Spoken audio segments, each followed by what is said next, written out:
Arden, cheer up thy spirits and droop no more. My gracious lord, the Duke of Somerset, hath freely given to thee and to thy heirs, by letters patent from his majesty, all the lands of the Abbey of Fevershame. Here are the deeds, sealed and subscribed with his name and the king's. Read them, and leave this melancholy mood. Right, thy love prolongs my weary life. But for thee, how odious were this life, that shows me nothing, but torments my soul. And those foul objects which offend mine eye, that make me wish that but for this veil of heaven, the earth would hang o'er my head and cover me. Love letters, passed twixt Mosby and my wife. They have privy meetings in the town. Nay, on his finger did I spy the ring that at our marriage day the priest put on. Oh, can any grief be half so great as this? Comfort thyself, sweet friend. It is not strange that women will be false and wavering. But to dote on one such as he is monstrous! Franklin, and intolerable! Why, what is he? A botcher! And no better at the first. Who by base brokerage, getting some small stock, crept into the service of a nobleman, and by his flattery and fawning, has become steward unto his house, and bravely jetted in his silken gown. He shall not make me to be pointed at. Jurious rival. Chance to violate my wife's chastity, who I love dear as heaven, shall on the bed that he thinks to defile see his dissevered joints and sinews torn. Be patient, gentle friend, and learn of me. To ease thy grief and save her chastity, entreat her fair. Sweet words are fittest engines to raise the flint walls of a woman's breast. In any case, be not too jealous, nor make no question of her love to thee, but as securely presently take horse and lie with me in London all this term. For women, when they may, will not, but being kept back, straight grow outrageous. This abhors to reason. Yet I will try it. Call her forth, and presently take leave. Out! Alice! Husband, what mean you rise so early? Summer nights are short, yet you rise ere day. Had I been awake so soon, you had not risen. Sweet love, you know that we too, Ovid-like, have often chid the morning when it 'gan to peep, and often wished that dark night's pure blind steeds will pull her by the purple mantle back and cast her in the ocean to her love. But this night, Alice, thou hast killed my heart, for I heard thee call on Mosby in thy sleep. 'Tis like I was asleep when I named him, for being awake he comes not in my thoughts. But you started up, and suddenly, and instead of him, caught me about the neck. What? Instead of him, who was there but you? And where but one is, how can I mistake? Arden, leave to urge her over far. Nay, love, there is no credit in a dream. Suffice that I know thou lovest me well. Now I remember whereupon it came. Had we no talk with Mosby yesternight? Mrs. Alice, I heard you name me once or twice. Thereof came it, and therefore blame not me. Well, I know it did, and therefore let it pass. Oh, I must to London, sweet Alice, presently. Tell me, do you mean to stay there long? No longer than till my affairs be done. He will not stay above a month at most. A month? By me, sweet Arden, come within a day or two, or else I die. I cannot be long from thee, gentle Alice. But Franklin and I must down unto the docks, for I have various goods to unload there. Meanwhile, prepare our breakfast. Sweet Alice, for yet ere noon, we'll take horse and away.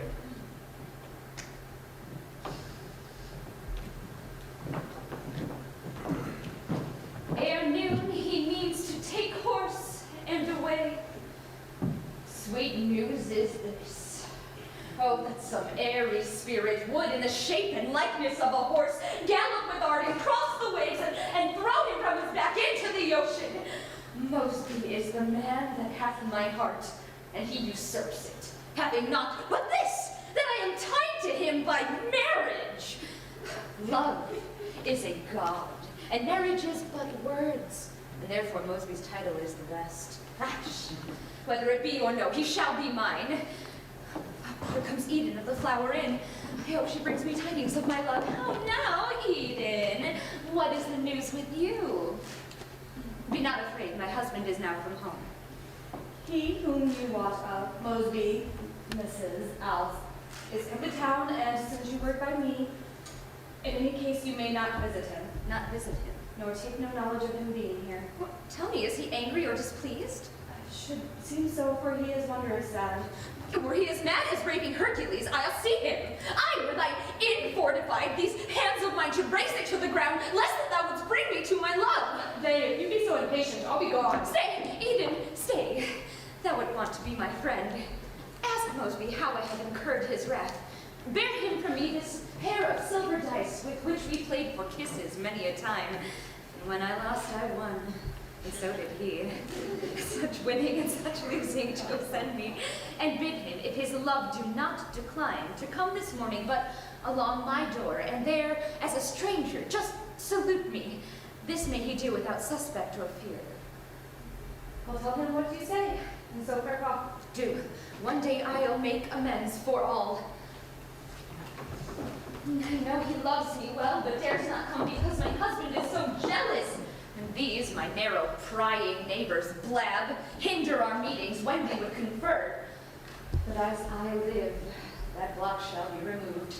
And Mosby, thou that comes to me by stealth shall neither fear the biting speech of men, nor Arden's looks, as surely shall he die as I abhor him and love only thee. Michael, whither are you going?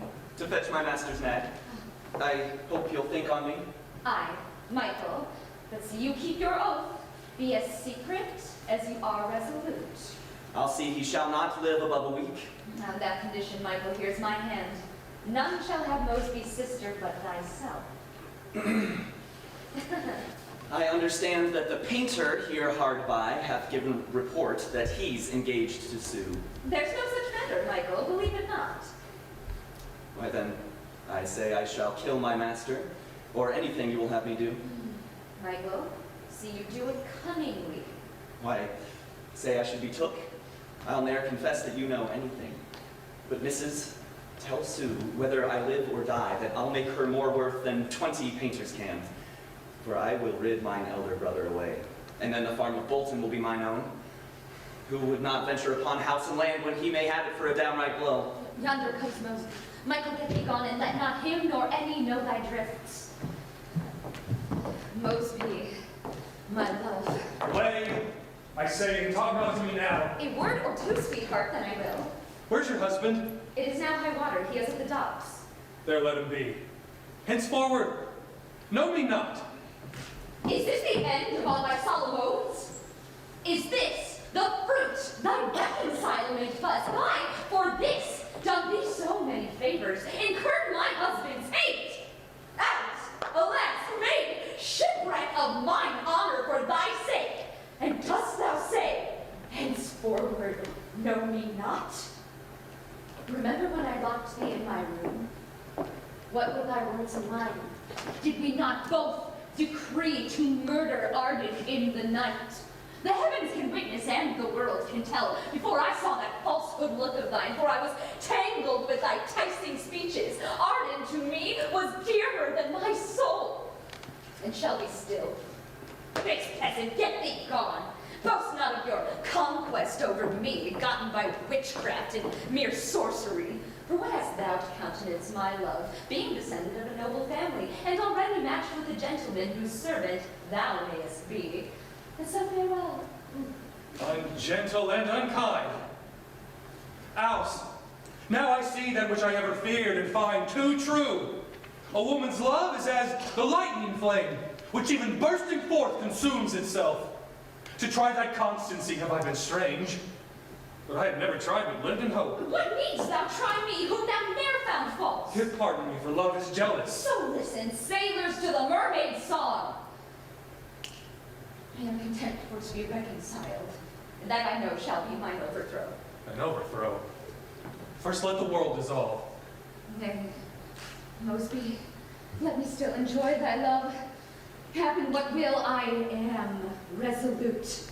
My saving husband hoards up bags of gold to make our children rich, and now is he gone to unload the goods that shall be thine, and he and Franklin will to London straight. To London? Alice, if thou be ruled by me, we'll make him sure enough for going there. Would we could.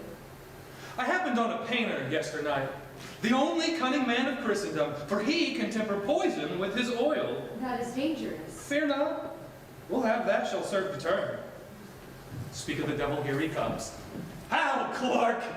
Oh, you are an honest man of your word. You have served me well. Why, sir, I'll do it for you any time, provided, as you have given your word, I may have Susan Mosby to my wife. For as sharp-witted poets whose sweet verse make heaven's gods break off their nectar drops and lay their ears down to the lowly earth, use humble promise to their sacred muse, so we that are the poet's favorites must have a love. Aye, love is the painter's muse that makes him frame a speaking countenance, a weeping eye that witnesses heart's grief. Then tell me, Mr. Mosby, shall I have her? 'Tis pity, but he should. He'll use her well. Clark, here's my hand, and my sister shall be thine. Then, brother, to requite this courtesy, you shall command my life, my skill, and all. That thou couldst be secret. You know not me to ask such questions. Let it suffice, I know you love him well, and fain would have your husband made away. Wherein, trust me, you show a noble mind that rather than you'll live with him you hate, you'll venture life, and die with him you love. The like will I do for my Susan's sake. Nothing could enforce me to the deed but Mosby's love. Might I enjoy thee still without control, then Arden should not die, but seeing I cannot, therefore let him die. Enough, sweet Alice, thy kind words make me melt. Your trick of poison the pictures we dislike, some other poison would do better far. Such as might be put into his broth, but yet in taste not to be found at all. I know your mind, and here I have it for you. Put just a dram of this into his drink, or any kind of broth that he shall eat, and he shall die within an hour after. As I am a gentlewoman, Clark, next day thou and Susan shall be married. And I'll make her dowry more than I'll talk of, Clark. Yonder's your husband. Mosby, I'll be gone. Good time. See where my husband comes. Mr. Mosby, ask him the question yourself. Mr. Arden, being in London yesternight, the Abbey lands, whereof you are now possessed, were offered me on some occasion by Green, one of Sir Anthony Ager's men. I pray you, sir, tell me, are not the lands yours? Have any other interest herein? Mosby, that question shall be answered anon. Else, prepare my breakfast. I must hence. As for the lands, Mosby, they are mine. By letters, patents from His Majesty.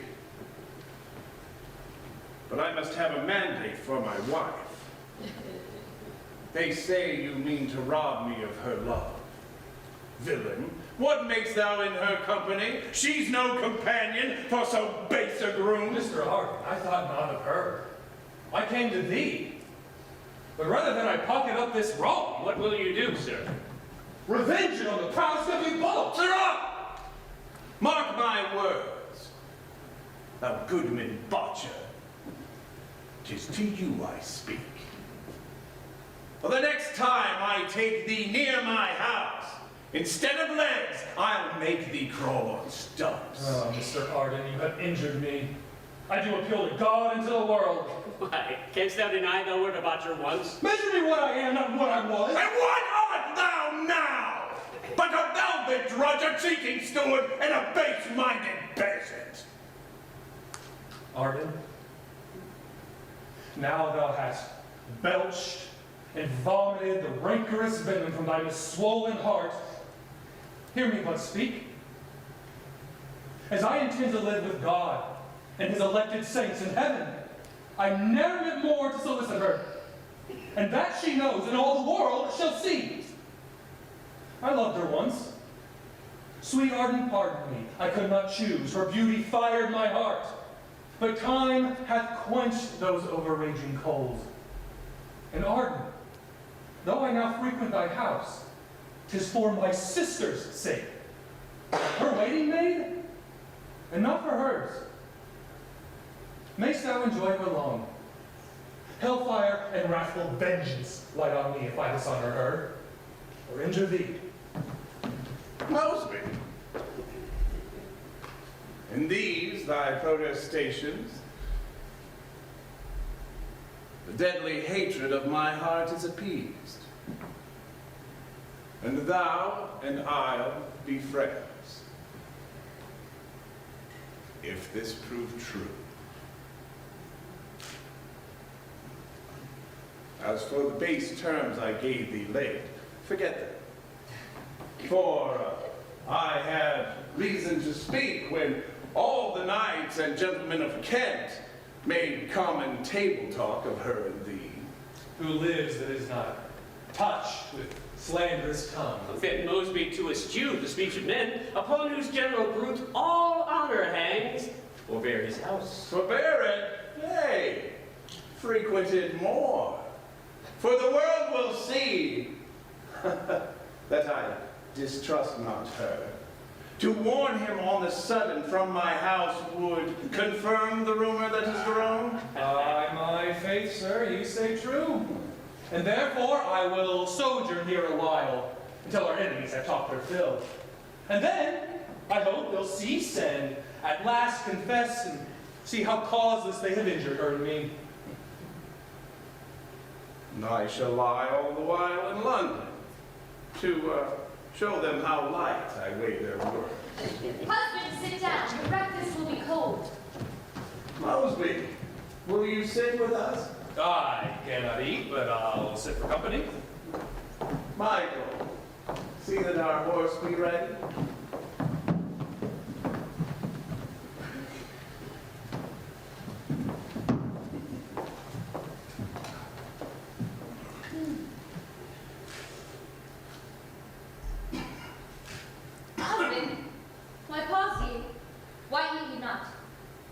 I'm not well.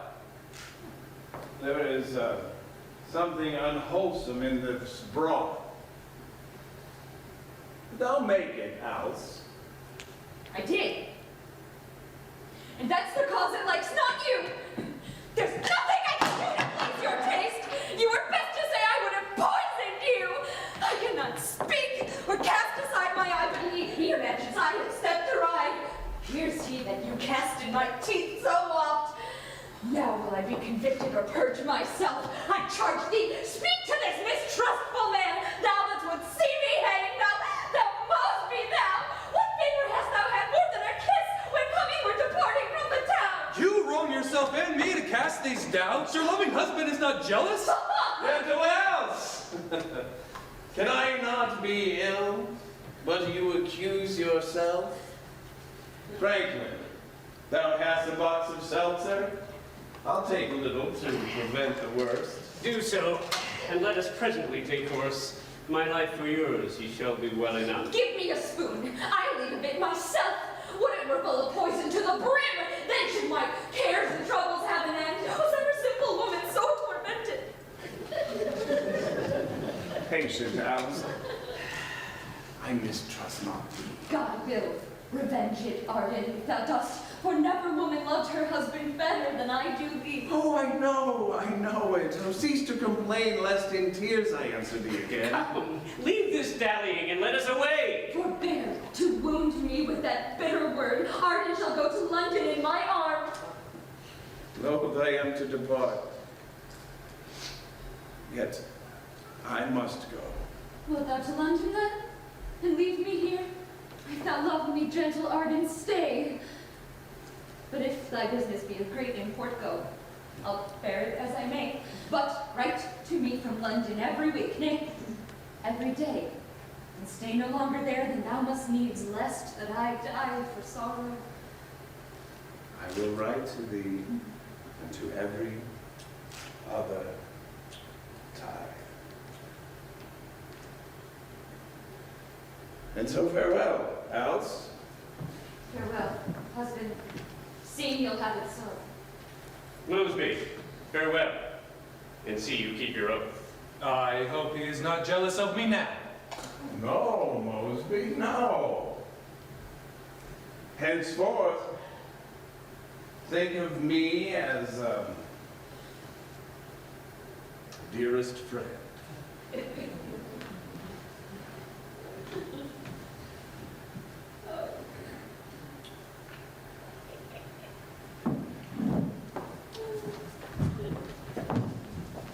Glad he's gone. He was about to stay, but did he mark me then how I broke off? Aye, and it was cunningly performed, but what a villain is this Pinner Clark! Was it not a goodly poison that he gave? What, he's as well as he was before. It should have been some fine confection that might have given the broth some dainty taste. This poison was too gross and palpable. But had he eaten but 3 spoonfuls more, then had he died, and our love had continued. Why, so it shall, Mosby, albeit he live. It is impossible. For I have sworn never hereafter to solicit thee, or whilst he lives once more importune thee. Thou shalt not need. I will importune thee. What?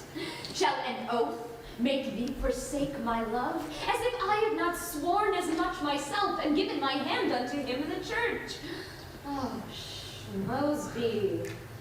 Oaths are words, and words is wind, and wind is mutable. Then I conclude 'tis childishness to stand upon an oath. Well proven, Miss Alice. Yet by your leave, I'll keep mine oath unbroken whilst he lives. Do. And spare not, his time is but short. Thou beest as resolute as I will have him murdered as he walks the streets. House, what's he that comes yonder? Knowest thou him? Must be gone. It is one I hope who comes to put in practice our intended drifts. Mrs. Arden, you are well met. I'm sorry that your husband is from home, when as my purpose journey was to him. What is it, Mr. Green, if I can, or may with safety, I will answer you. I heard that your husband hath the grant of fate, confirmed by letters patents from the king, of all the abbey lands of Fevershame, generally in titles so that all former grants are cut off. whereas I myself had one, but now my interest by that is void. This is it, Mrs. Arden. Is this true nor no? True. Mr. Green, the lands are his in state, and whatsoever leases were before are void for term of Arden's life. He hath the grant under the chancery seal. Pardon me, Mrs. Arden, I must speak, for I am touched. Your husband doth me wrong to rid me from what little land I have. Desire of wealth is endless in his mind, and he is greedy, gaping yet still for gain, nor cares he, though young gentlemen do beg while he scrapes and hoards up in his pouch. But seeing as he hath taken my lands from me, I'll value life as careless as he is careful for to get. And tell him this from me, I'll be revenged, so as he shall wish the Abbey lands had rested still within their former state. Alas, poor gentleman, I pity you. For God knows 'tis not my fault. Oh, wonder not, though he be hard to others, when to me. Mr. Green, God knows how I am used. Mrs. Arden, can the crabby chill use you so kindly? Oh, why, all of Kent knows of your parentage and what you are. Mr. Green, be it spoken secret here. I never live good day with him alone. When he is at home, then have I froward looks, hard words, and blows to mend the match withal. And though I might content as good a man, yet doth he keep in every corner trulls. And weary with his drugs at home, rides he straight to London. There, forsooth, he revels it among such filthy ones as counsels him to make away his wife. Thus live I daily, in continual fear, in sorrow so despairing of redress, that every day I wish with hearty prayer that he or I were taken from the world. Trust me, Mrs. Alice, it grieveth me that so fair a creature should be so abused. Frolic, woman, I shall be the man, shall set you free from all this discontent. And if the churl will deny my interest and will not yield the lease into my hand, I'll pay him home, whatever happen to me. But speak you as you think. As God is my witness, I mean plain dealing, for I rather die than lose my land. Then Mr. Green be counseled by me.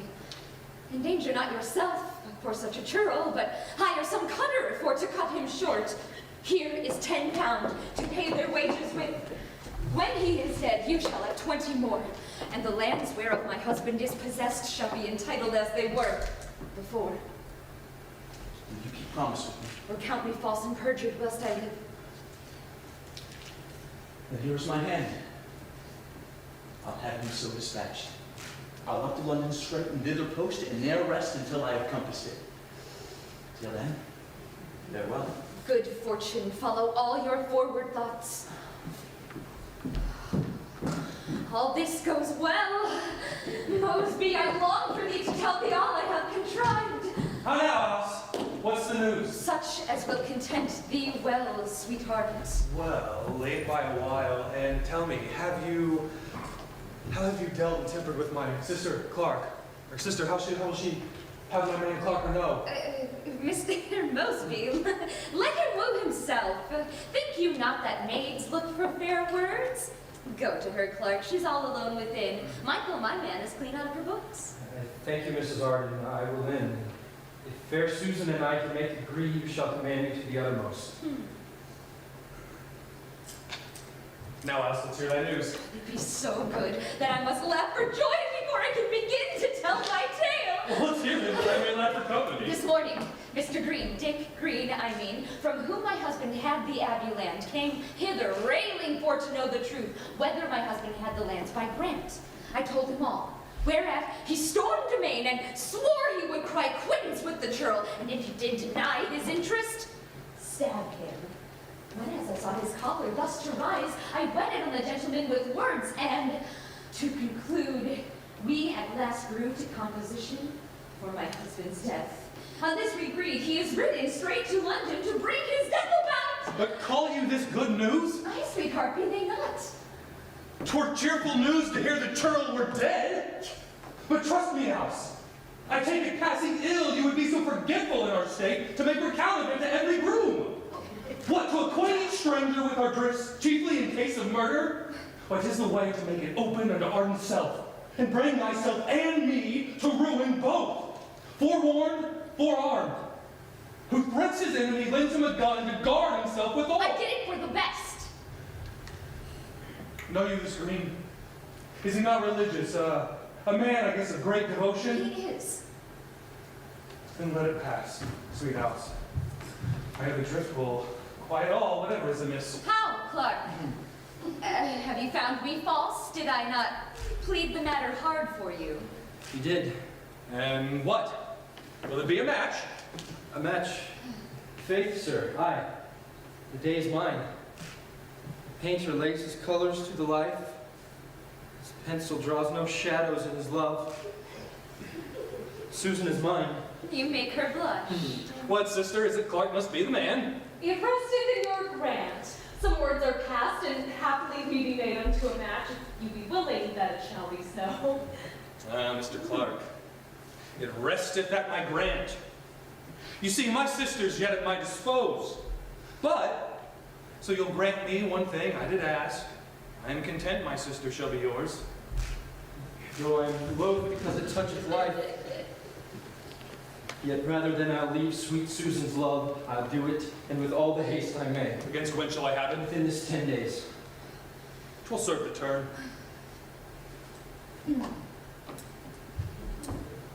Now, Alice, let's in and see what cheer you keep. I hope, now Mr. Arden is from home, you'll give me leave to play your husband's part. Mosby, you know who's master of my heart. He well may be the master of the house. See you them that comes yonder, Mr. Green? Very well. Do you know them? The one I know not, yet he seems a knave, chiefly forbearing the other company. For such a slave, so vile a rogue as he, lives not again upon the earth. Black Will is his name. I tell you, Mr. Green, at Bullen, he and I were fellow soldiers where he played such pranks as all the camp feared him for his villainy. I warrant you, he bears so bad a mind that for a crown, he'll murder any man. Oh, bitter he is for my purpose.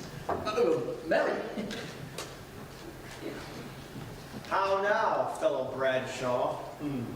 Whither away so early? Oh, Will! No billows now, for we were once together in the field, yet thy friend, to do thee any good I can. Why, Bradshaw, weren't thou and I fellow soldiers at Bullen, where I was a corporal and thou but a base mercenary groom? No fellows now because you are a goldsmith and have a little gold plate in the shop. You were all too glad to call me good fellow, Will, with a low curtsy to the earth and a one snatch, good corporal, when I stole the half-ox from John the victualler and dominated with it amongst other good fellows in one night. Aye, Will, those days are past with me. Aye, but they be not past with me. For I keep that same honorable mind still. Good neighbor, Bradshaw.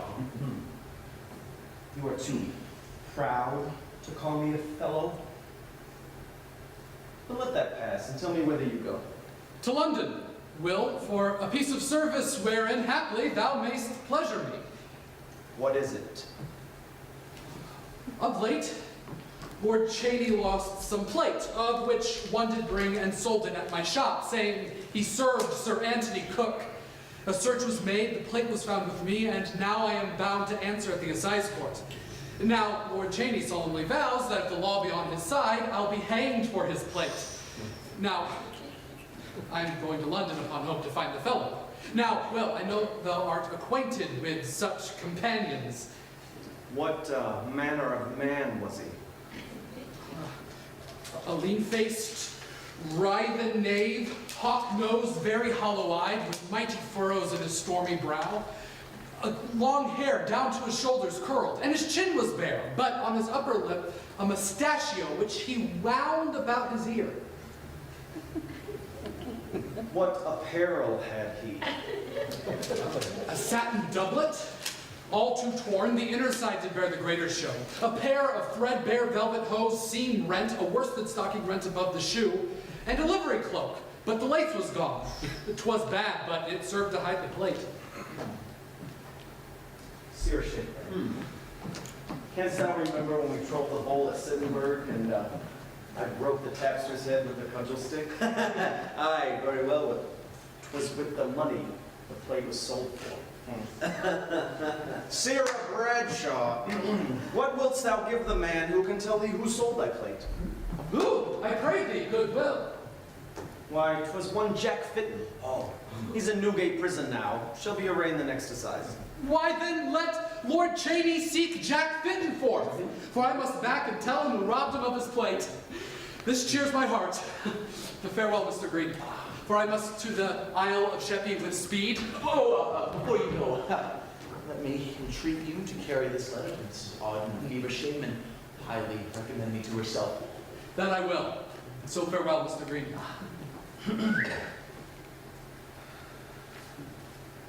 Here. Will, there's a crown for thy good news. Farewell, Bradshaw. I'll drink no water for thee whilst this lasts. Come, gentleman. Shall we have your company to London? May sir stay a little more. I needs must use your help in a manner of great consequence where, if you be profound and secret with me, I'll give you 20 angels for your pains. Aye, 20 angels. Give my fellow George Shakebag and me 20 angels, and if thou have thine own father slain so that thou may inherit his land, we'll kill him. Aye, thy mother, thy sister, thy brother, or all thy kin. This is it. Mr. Arden of Fevershame had highly wronged me about the Abbey lands, where no revenge but death shall serve the term. Will you two kill him? I hand the angels down and will lay the platform of his death. Plat me no platforms. Give me the money, and I'll stab him as he stands pissing against a wall. But I'll kill him. Oh, where is he? In London, in Aldersgate Street. He's as dead as if he had been condemned by an act of parliament, if once Black Will and I swear his name. And here is 10 pounds. When the deed be done, he shall have 20 more. My fingers itches to be at this peasant. Ah, that I might be set at work thus throughout the year, and that murder might become an occupation that one might follow without danger of law. God's wounds, I would be warden of the company. Come, let us away. And we'll pause at Rochester, where I'll get thee a gallon of sack to seal the match. I have gotten such a letter as will touch the painter, and thus it is. My duty remembered, Miss Susan, hoping in God you be in good health, as I, Michael, was at the making hereof. This is to certify you that as the turtle true, when she hath lost her mate, sitteth alone, so I, mourning for your absence, do walk up and down St. Paul's, till one day I fell asleep and lost my master's galoshes. Miss Susan, abolish that paltry painter. Cut him off by the shins with a frowning look of your crabbed countenance, and think upon Michael, who, drunk with the dregs of your favor, will cleave as fast to your love as a plaster of pitch to a galled horseback. Thus, hoping you will let my passions penetrate. Oh, laugh not. Or rather, perpetrate. Mercy of your meek hands, I end. Yours, Michael, or else not Michael. Why, thou paltry knave, stand there loitering, knowing my affairs. What haste my business crave sent to Kent? Faith, friend Michael, this is very ill. Knowing your master hath no more but you, and do ye slack his business for your own? Sir, the letter. Let me see.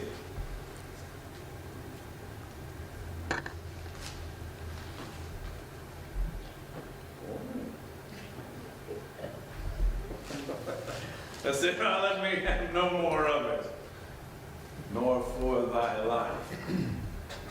Write to her a word. Now, Franklin, let us walk in Paul's. Come but a turn or two, then away.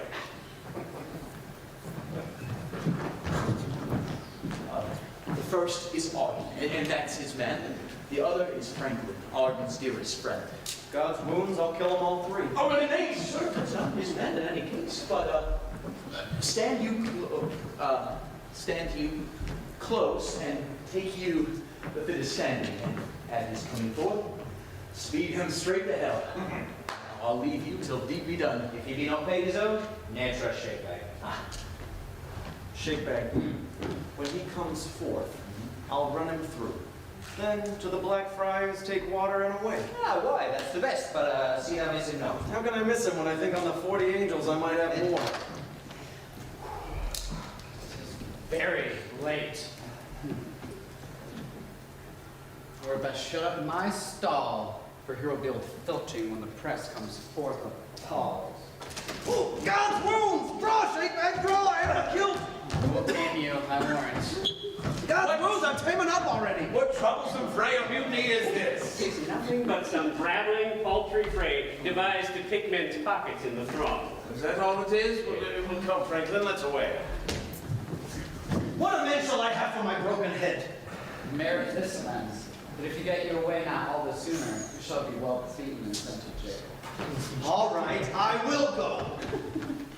But look to thy shops. I'll have them burned down by morning. Shakebag, my broken head grieves me not so much as by this it means Arden hath escaped. I had a glimpse of him and his companion. But, sirs, Arden's as well as I met him and Franklin going merrily to the ordinary. Oh, what dare you not do it? Yes, sir, we dare do it. But were my consent to give again, we would not do it for less than 10 pound more. I value every drop of my blood at a French crown. I have been given 10 pounds to steal a dog. We have been given no more now to kill a man. And that a bargain is a bargain, and so forth, do it yourself. I pray thee, sir, how came thy head broke? Thou seest it is broke, dost thou not?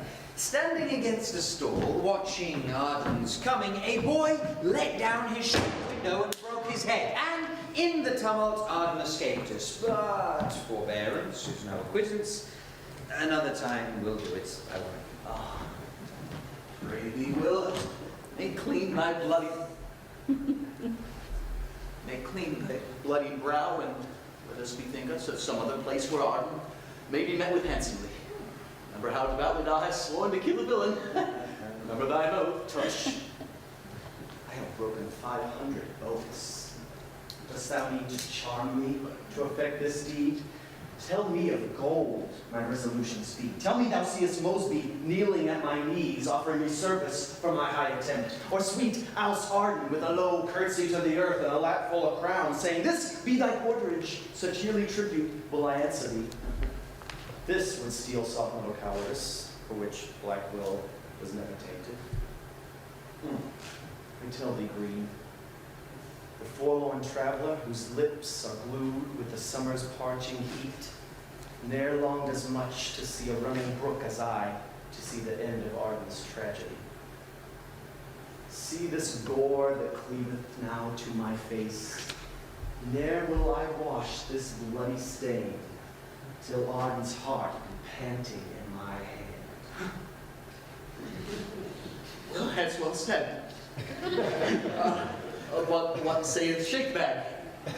I cannot paint my valor out with words, but give me place and opportunity, such mercy as the starved lioness, when she is dry sucked of her eager young, shows the prey that next encounters her, on Arden so much pity later.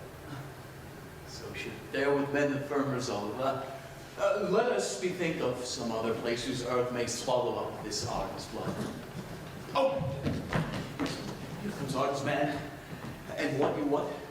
Oh, foolish knave, is in love with Mosby's sister, wherefore her sake, whose love he cannot get till Mosby solicit his suit. The villain hath sworn the slaughter of his master. We will question him, for he may state as much. How now, Michael? Whither are you going? My master hath new supped, and I am going to prepare his chamber. Oh, where supped, Mr. Arden? At the Nag's Head, at the 80-pound ordinary. How now, Mr. Shakebag? What? Black Will? God's dear lady, how chance your face is so bloody? Go to, Sirrah. Your sauciness will make you be knocked. Nay, if you be offended, I'll be gone. Maybe, Michael, you may not take us so. Michael, I know you love your master well. Why, so I do, but wherefore urge you that? Well, because I believe you love your missus better. So think not I. But say, Faith, what if I should? Come to the purpose. Michael, we hear you have a pretty love in Fevershame. Why have I 2 or 3? What's that to thee? Thou deal too mildly with the peasant. Thus it is. 'Tis known to us you love Mosby's sister. We know besides that you've ta'en an oath to further Mosby to your missus' bed and kill your master for his sister's sake. Now, sir, a poorer coward than you was never fostered in the coast of Kent. How is it that such a knave as you would swear an oath to such a house will tush give me leave? There's no more but this. Since thou hast sworn, we dare discover all. And hadst thou, or shouldst thou utter it, we have devised a complot amongst us that whatever betide to any of us shall set thee roundly to the devil in hell. Therefore thus, I am the man, the very man to send Arden to the end of his life. Thou, but a member, but to whet the knife whose edge will search the closet of his breast. Thy office is to appoint the place and train thy master to his tragedy, mine to perform it when occasion serves. So, be not nice and devise with us how and in what way we may conclude his death. So shalt thou purchase Mosby for thy friend, and by his friendship gain his sister's love. And so shall thy missus be thy favor, and thou disburdened of the oath thou made. Well, gentlemen, I cannot but confess, since you have urged me so apparently, that I have vowed my master Arden's death. And he whose kindly love and liberal hand doth challenge not, but good deserts of me, I will deliver over to your hands. This night, come to his house at Aldersgate. The doors I'll leave unlocked against you come. No sooner shall ye enter through the latch over the threshold to the inner court, but on your left hand will you see the stairs that lead directly to my master's chamber. There, take him and dispose him as ye please. Now it were good we parted company. What I have promised I will perform. Should thou deceive us, would go wrong with thee. I will accomplish all I have revealed. Well, let us go drink. Anger makes me dry as a dog.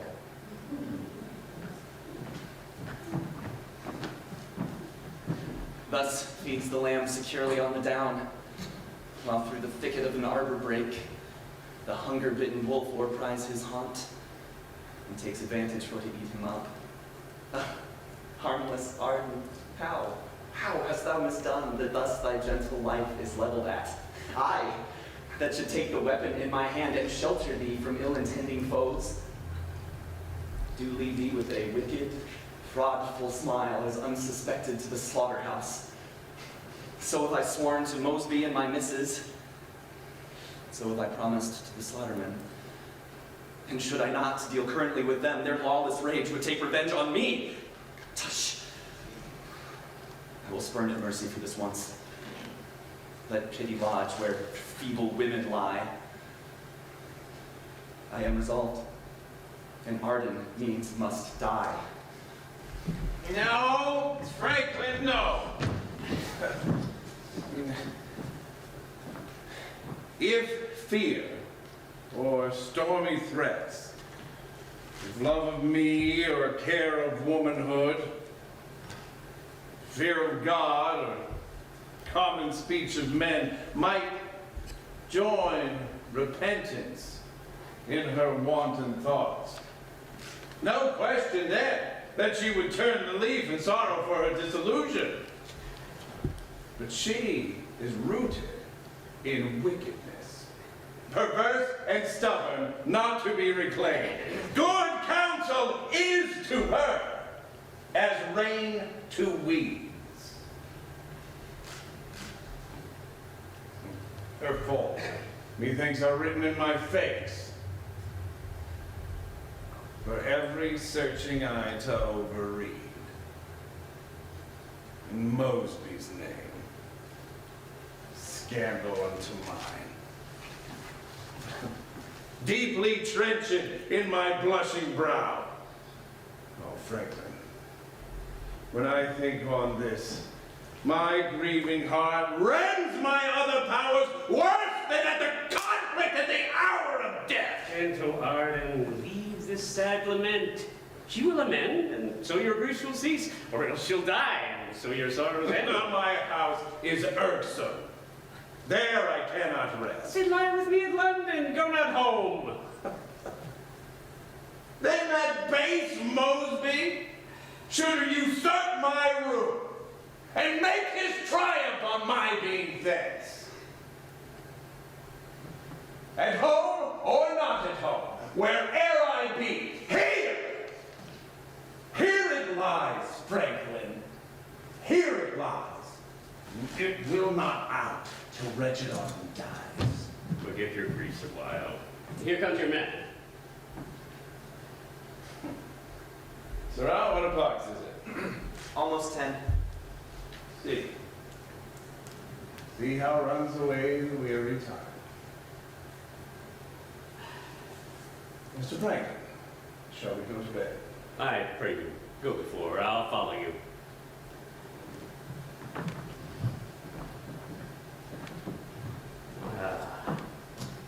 What the hell is fretful jealousy? Now will he shake his care-oppressed head, and fix his sad eyes on the sullen earth, ashamed to gaze upon the open world. Now will he cast his gaze up to the heavens, looking that way for redress of wrong. Sometimes he seeketh to beguile his griefs, and tells a story with his careful tongue. Then comes his wife's dishonor in his thoughts, and in the middle cutteth off his tale, pouring fresh sorrow on his weary limbs.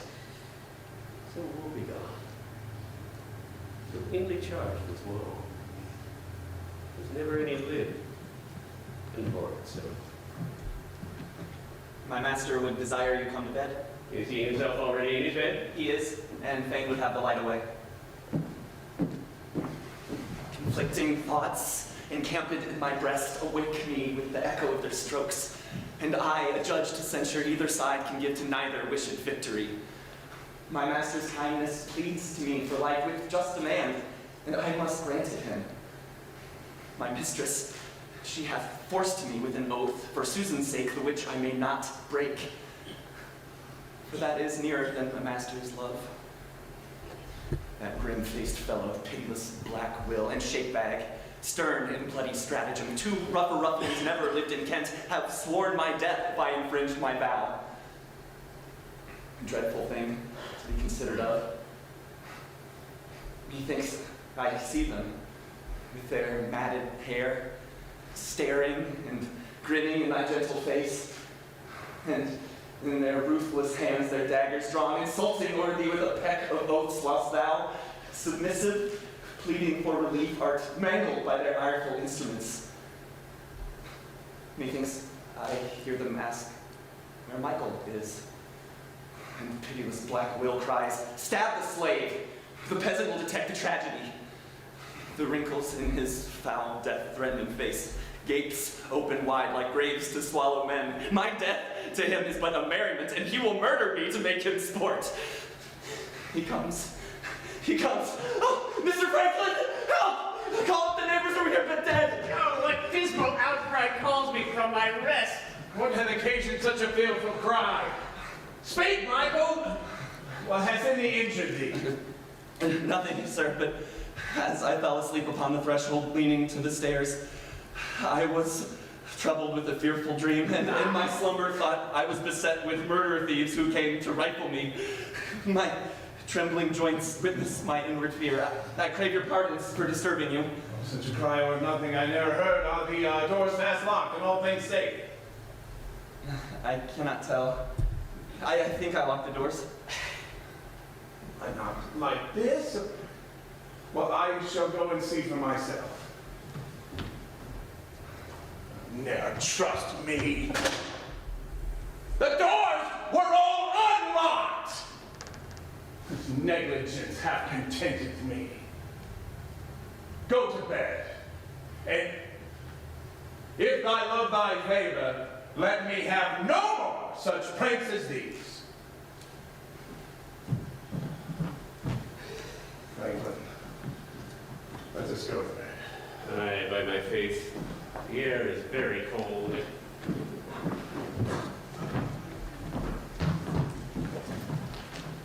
Black night hath hid the pleasures of the day, and sheeting darkness overhangs the earth.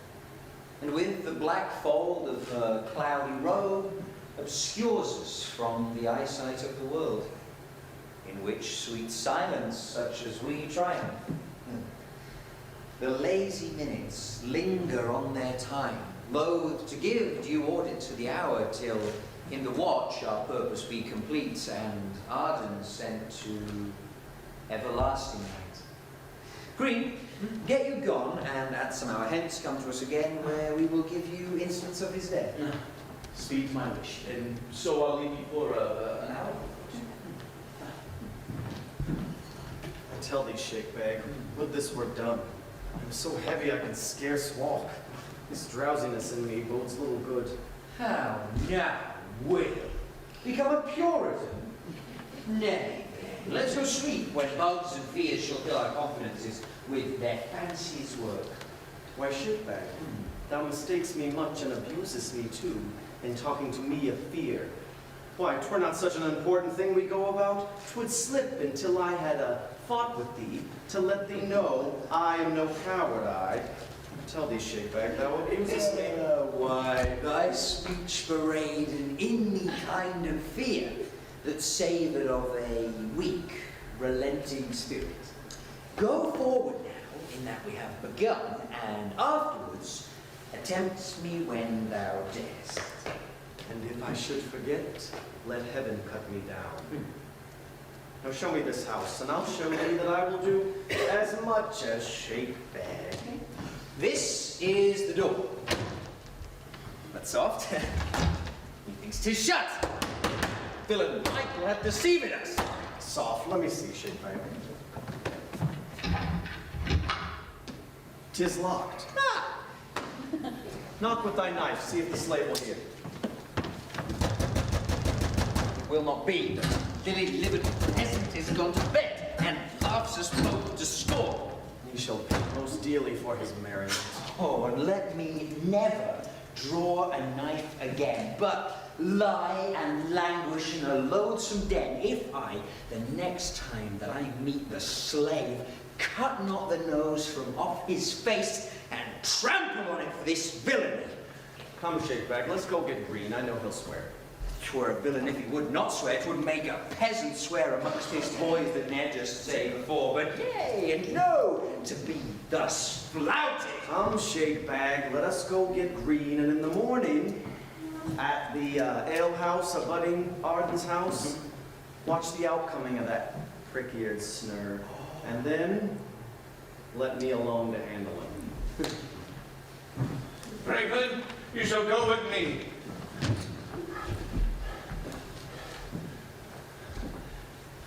This night, I dreamed that being in a park, a net was pitched to overthrow the deer, and I on a little hill, watching wistfully for the herd's approach. Even then, methoughts that a gentle slumber took me, and called all of my parts to sweet repose. But even in that gentle slumber, a villain forester moved the net, and round me with that beguiling trap. And then blew an evil-sounding horn. And at the noise, another herdman came, with his knife drawn, bent at my breast, crying, "Thou art the game we seek!" For that, I did wait, trembling every joint.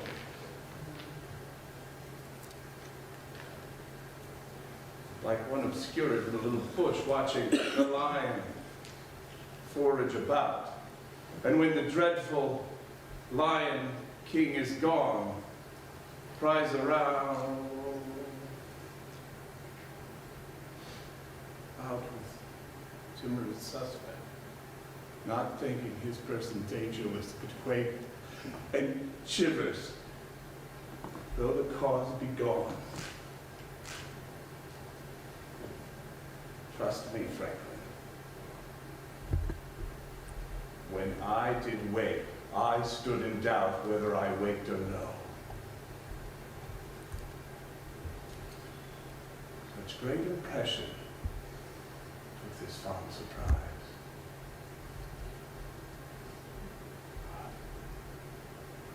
This vision deem me any good. This fantasy doth rise from Michael's fear. May be true. God frame it to the best. But oftentimes my dreams do presage too true. To such as note their nightly fantasies, some 1 in 20 may incur to believe, but use it not, but a mockery. Franklin, let us walk in pause, and dine at the ordinary, and by my man's direction, down unto the docks and take the tide down to Fevershame. Shall it not be so? At your good pleasure, sir. I'll bear you company. Draw, shake-bag, 'tis the villain Michael. Will, let us hear what he can say. Speak, milksop slave, or never after speak. For God's sake, sirs, let me excuse myself, for here I swear by heaven and earth and all I did perform the utmost of my task, and left the doors unbolted and unlocked. But see the chance. Franklin and my master were very late conferring in the porch. Franklin left his kerchief where he sat with certain gold knit in it, as he said. Being in bed, he did bethink himself, and coming downstairs, found the doors unlocked. He locked the gates and brought away the keys, for which offense my master rated me. But I am going now to see what flood it is. For with the tide my master will away, where you may front him well on Raynham Down, a place well fitting such a stratagem. Your excuse has somewhat mollified my anger. See, Green, they're as good as it was. Michael, is this true? As true as I report it to be true. Then, Michael, this shall be your penance. To feast us all at the salutation where we will plot our purpose thoroughly. Michael, you shall speak no news of this tide so that they too may be rained down before your master. Why, I'll do anything you'll have me, so you will accept of my company.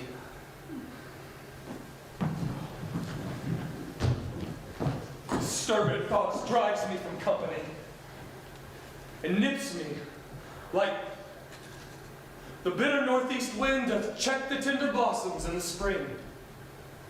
Well fares the man, howe'er his case do taste, that tables not with foul suspicion, and he just pines amongst his delicates, whose troubled mind is stuffed with discontent. My golden time was when I had no gold, though that I wanted, yet I slept secure. My daily toil beget me night's repose. My night's repose made daylight fresh to me. But since I climbed the top bough of the tree and sought to build my nest among the clouds, each gentlest, airy gale doth shake my bed and makes me dread my downfall to the earth. But where doth contemplation carry me?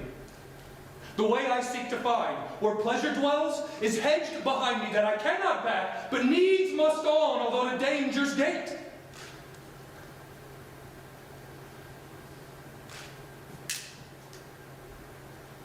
Then Arden, perish thou by that decree. For green doth plow the land, weed thee up, and make my harvest nothing but pure corn.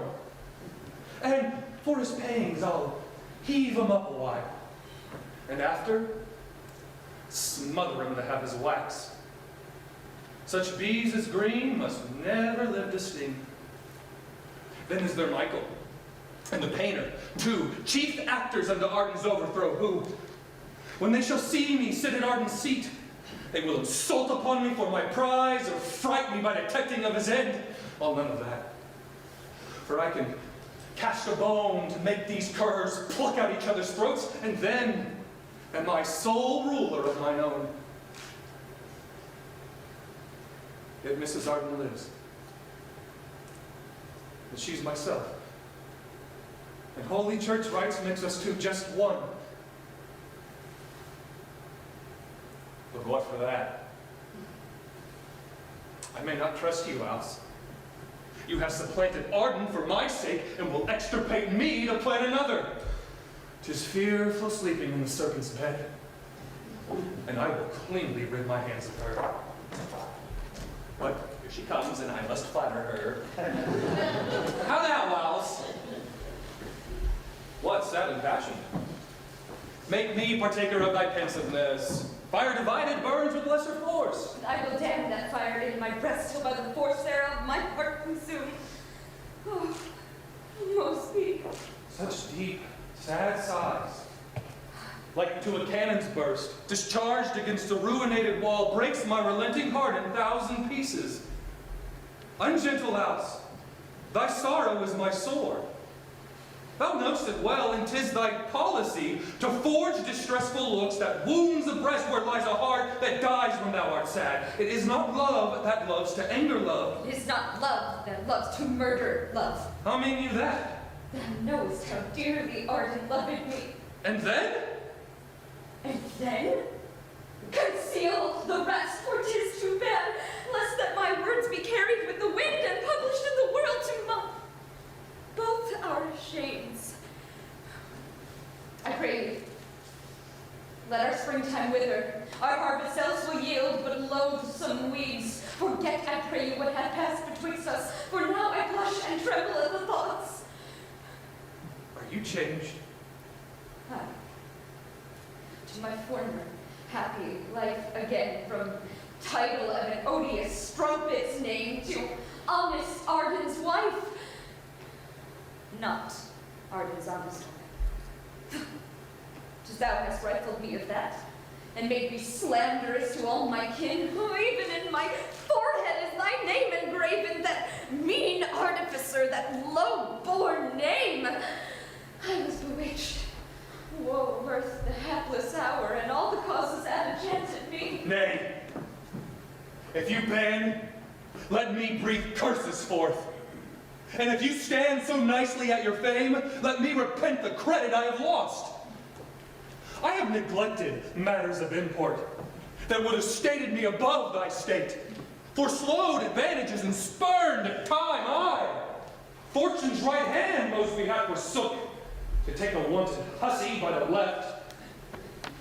I turned down marriage to an honest virgin, whose dowry would have weighed down all thy wealth, whose beauty and demeanor far exceeded thee.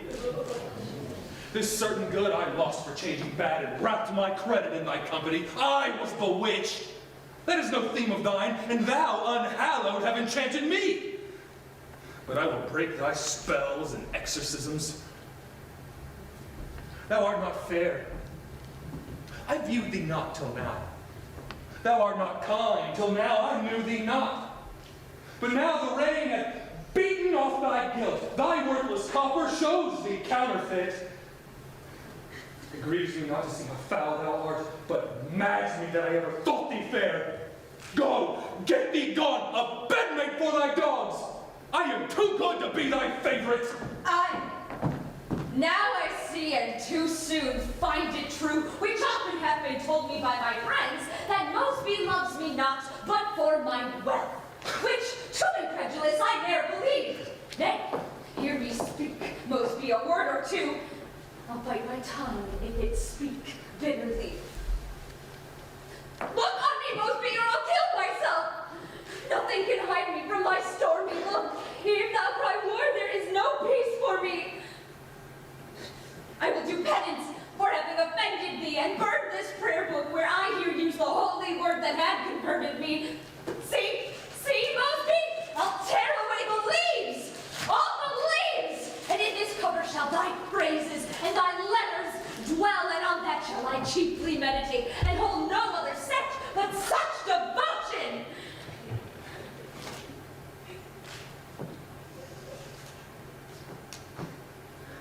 Wilt thou not speak? With silence ties thy tongue. Wilt thou not look? What? Is all thy love o'erwhelmed? Wilt thou not hear what malice stops thine ear? Thou hast been sighted as the eagle, and heard as quickly as the fearful heron, spoke as smoothly as an orator, when I have bid thee hear, or see, or speak, and art thou sensible and not of peace? Weigh all thy good turns with this little fault, and I deserve not Mosby's money looks. The fact of trouble is not thickened still. Be clear again, I'll ne'er more trouble thee. Oh, no. I am a base artificer. My wings are feathered for a lowly flight. Mosby? Fie, no, not for 1,000 pounds. Make love to you? Why, 'tis unpardonable. We beggars must not breed where gentles are. Mosby is as gentle as a king, and I'm too blind to judge him otherwise. Flowers often spring in fallow lands, weeds thrive in gardens, roses grow on thorns. So whatsoe'er my Mosby's father was himself is valued gentle by his word.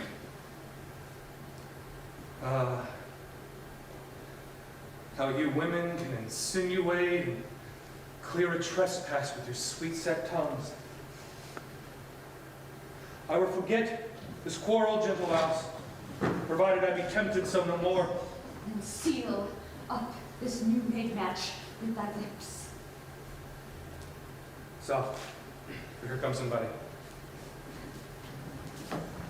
Bradshaw, what is the news with you? I have little news, but here is a letter Mr. Green importuned me to give you. Go in, Bradshaw. Call for a cup of beer. 'Tis almost supper time. Thou shalt stay with us.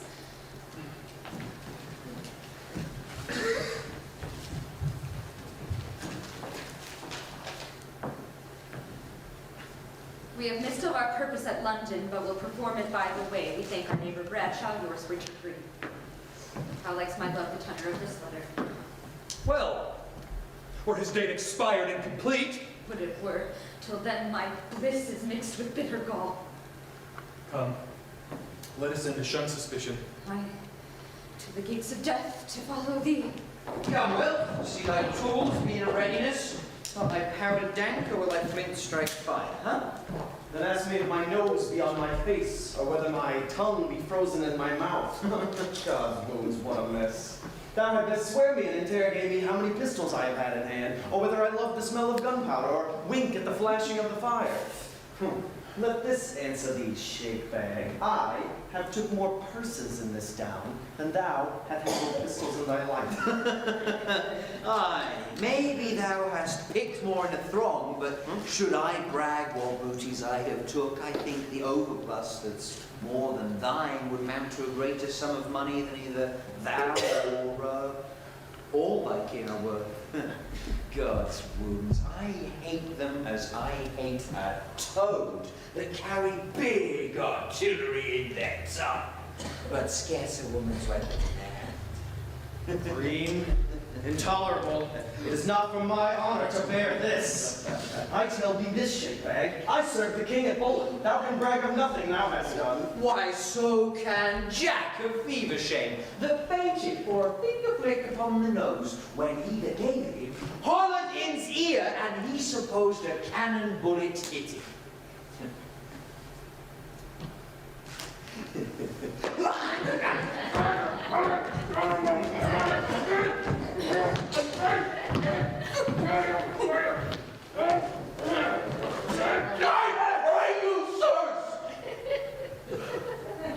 Mr. Haste's stable. While two stout dogs were striving for a bone, there comes a cur and steals it from them both. While you stand here, striving on these terms of manhood, Arden escapes and deceives us all!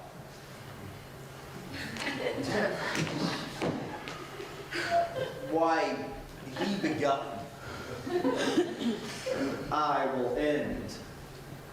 But first... Or take your friend's standings, Will, and once more, line your twigs to catch this weary bird. I'll leave you, and let your guns discharge and make towards like the fowling water dog that couches till the foul beast be off and seizes on its prey with eager mood. I may see him stretch forth his limbs as I have seen them beat their wings ere now. Why, that thou shalt see if he come this way? Yes. Yes, that he does, Shakespeare, I warn thee. But troll not while I am gone in any case. But sirs, be sure to speak him when he comes. And so I'll leave you for an hour.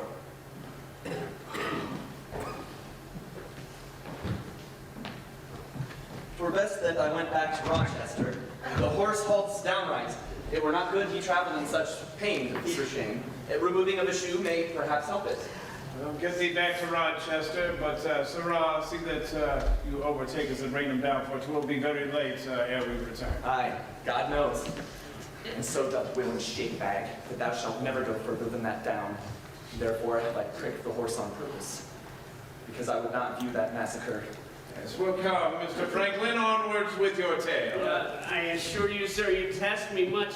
Heavy blood is gathered at my heart, and all of a sudden is my wind so short as hindereth the passage of my speech. So fierce a calm, yet ne'er assaileth me. It's the annoyance of the dust, or perhaps some meat that you ate at dinner cannot brook with you. I have often been so, and soon amend it.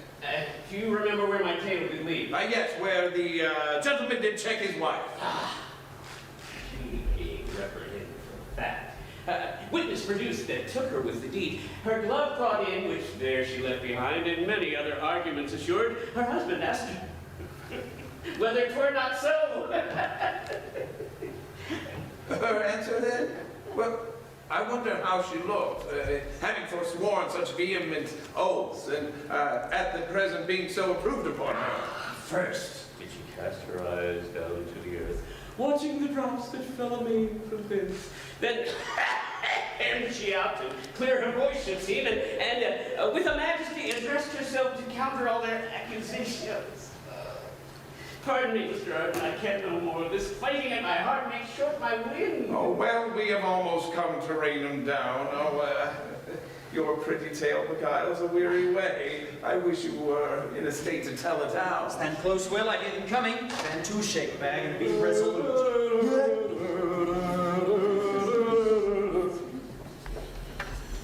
Is it so near night as it seems?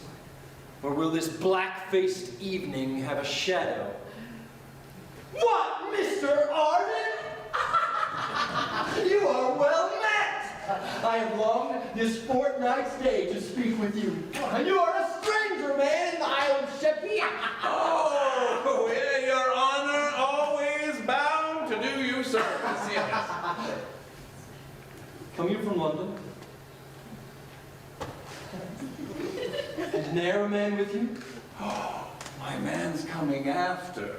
Ah, but here is my honest friend who came along with My me. lord protector's man, I take you to be. My good lord, and highly bound to you. You and your friend come home and sup with me. Oh, I beseech thee, pardon me, you see, made a promise to a gentleman, my honest friend, to meet him at my house. So will you come tomorrow and dine with me and bring your honest friend along with you? Tomorrow, I'll wait upon your honor. Sarah, what, Black Will? For whose purse wait you? That would be hanged in Kent when all is done. Not hanged, God save your honor. I am bound to pray for you. I think thou ne'er saidst prayer in all thy life. Give him a crown. And Sarah, leave this kind of life. If thou be'st tainted for a penny matter and come into question, surely thou wilt hang. Come, Mr. Arden, let us be going. Your way and mine lies 4 miles together. The devil hang your head for 4 miles in. Christ, I could kill myself for very anger. His lordship chops me, and right as my gun was leveled at his heart. And thou hast wondrous holy luck. Did ever man escape as thou hast done? Well, I'll discharge my pistol at the skull, for by this bullet Arden might not die. What? You're dead! I, in health towards Fevershame, to shame us all! What the devil he is? Why, sir, I was thinking. Just when we were about to shoot comes my Lord Cheney to prevent his death. Heaven hath preserved him. Heaven hath preserved him. A fig. The Lord Cheney hath preserved him. But if all the Cheneys in the world say no, I will have a bullet in his breast by tomorrow. Come, let us to Fevershame. Oh, hence then, Miss Alice. She'll chafe when she hears of this. I warn you, she'll think we dare not do it. Well, then let us tell her of the matter, and let her know that we will cut her husband off tomorrow.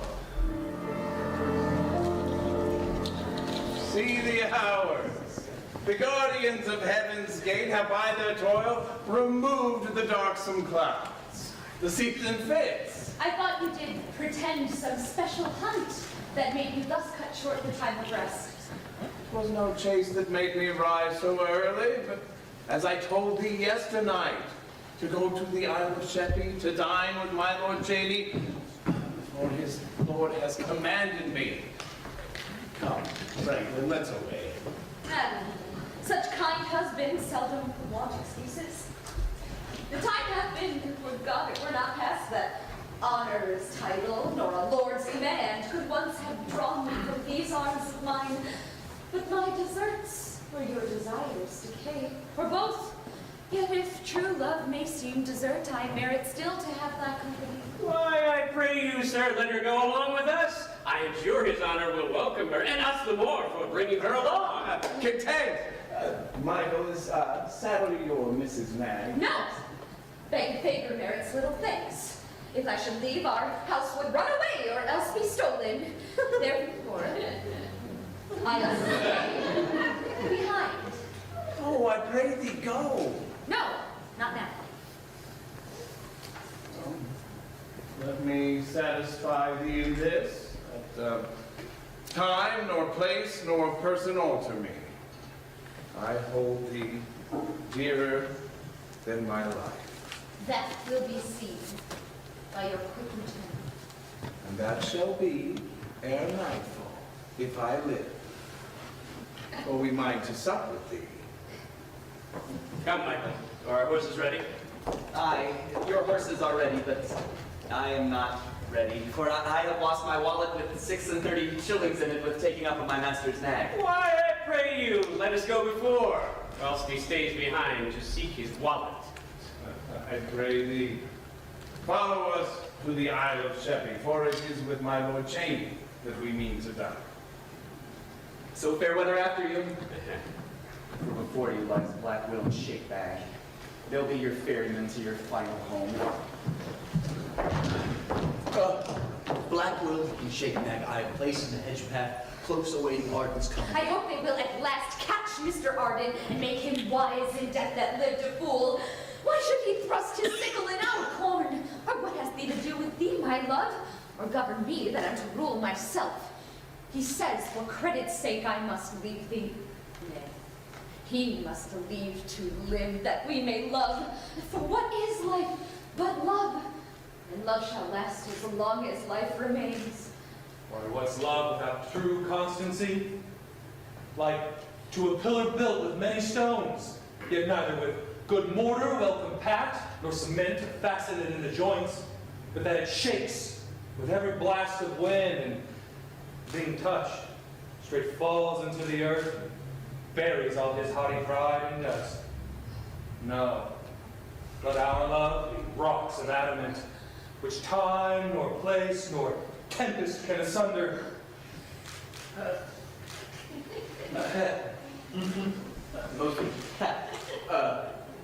Me protestation now, and let us bethink us of what we must do. Let's see what they have done. Oh, ferryman! Where art thou? Here? Oh, here. Go before to the boat, I will follow you. Oh, we have great haste. I pray thee, come away. What a mist is here. The mist, my friend, is mystical. Like to a good companion, smoky brain, half drowned in the new ale overnight. Forbidding but his skull will open to make one chimney room. Friend, what's thy opinion of this mist? I think 'tis like to a cursed wife in a little house that never leaves her husband till she have driven it out of doors with a whip pair of arms. Then looks he as if his house were afire or some of his friends were dead. Dost thou speak this of thine own experience? Perhaps I. Hast no? For my wife is as all other women are, governed by the moon. By the moon? How, I pray thee? No, thereby lies a bargain. Oh. We shall have it both ways first. Yes, I and pray yes. thee, good fairy. Ah. Then let it be a midsummer moon, and yet my wife has another moon. Another moon? Aye, and it has influences and eclipses. By this reckoning, sometimes thou plays the man in the moon. Aye. But you best not to meddle with that moon, lest I scratch you by the face with my bramble bush. Oh, I am nearly stifled by this fog. That is away. And, sir, as we go, let us have some more of your old yeomanry. Nay, by my troth, sir, just flat knavery. Ah! Where art thou? Here, shakebag, almost in hell's mouth, but I cannot see for smoke. I pray thee, speak still that we may meet by the sound, for I shall fall into some ditch or other unless my feet see better than my eyes. Didst thou ever see better weather to run off with a man's wife, or play with a wench at potfinger? Nope.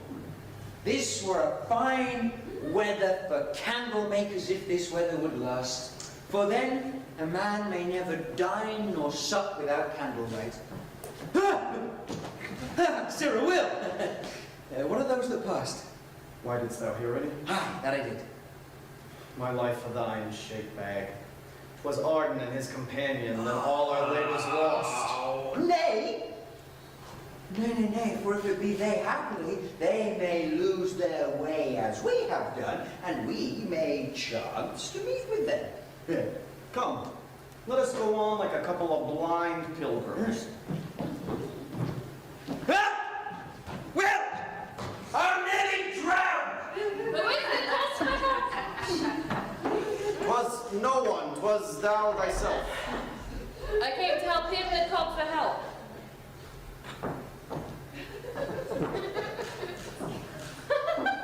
Why, how now? Who is this that's in the ditch?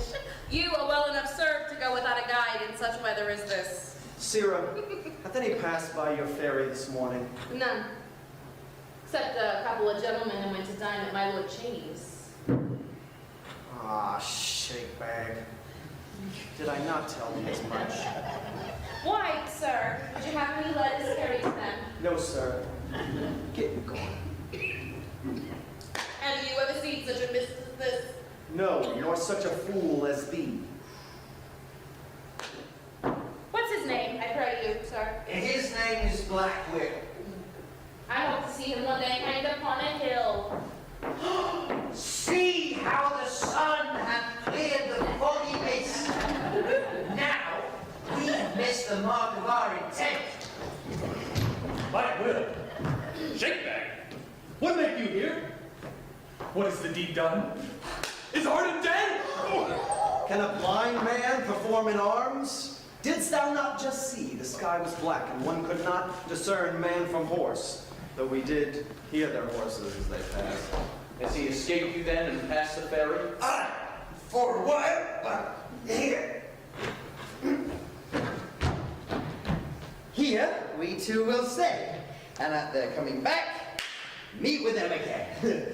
God's wounds, I was ne'er so toiled in all my life in following so slight a task as this.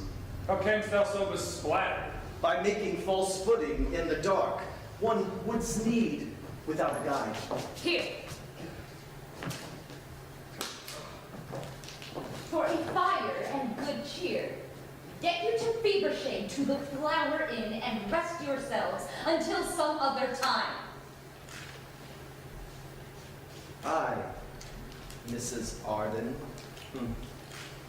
This will serve the turn in case we run into a second fog. These knaves will never do it. Let us give it over. First, tell me how you like my new device. Soon, when my husband is returning back, you and I, both marching arm in arm like loving friends, will meet him on the way, and boldly beard and rate him to his teeth.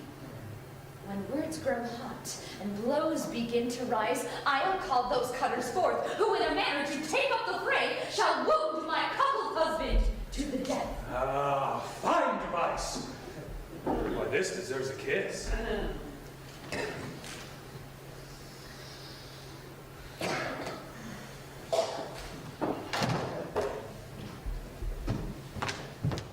Faith they read, it is to little end. His conscience is too loose, and he too stingy to part from anything may do thee good. He's coming from Charlotte, as I understand. Here I'll intercept before his house. He never will vouchsafe to speak with me. If prayers and fair entreaties will not serve or make no battering in his flinty breast, I'll curse his throne and see what that will do. See where he comes to further my intent. Mr. Arden, I am now bound to the sea. My coming to you is about a plot of ground which wrongfully you detained from me, although the rent of it be very small. Yet will it help my wife and children, which here I leave in Fevershame. God knows, needy and bare, for Christ's sake, let them have it. Franklin, dost thou hear this fellow speak? That which he craves I dearly bought of him, and the rent was e'er mine. Sirrah, you that ask these questions, if with your clamorous impeaching tongue should rail on me, as I have heard thou dost, I shall jail thee up so close to 12 months' day thou shalt not see the sun nor the moon. Now look to it, for as I live, I'll banish pity if thou use me thus. What? Will thou do me wrong and threaten me to? Nay then, I'll to thee, Arden. Do thy worst. God! I beseech thee! Show some miracle on thee without for plaguing thee for this. That plot of ground which thou detained from me. I speak you in an agony of spirit. Be ruinous and fatal unto thee. Either there be butchered by thy dearest friends, or else be made from here to wonder at. Fie! Bitter knave, bridle thine envious tongue. Where I put the seas off, I've been in many a bitter storm and saw the dreadful southern flaw at hand, the pilot quaking at the doubtful storm, and all the sailors praying on their knees, even in that fearful event. Would I fall down and ask of God, whatever betided me, vengeance on Arden? Or some misevent to show the world what wrong the churl hath done. This charge I'll leave with my distressful wife. My children shall be taught such prayers as these. And thus I go. But leave my curse on thee.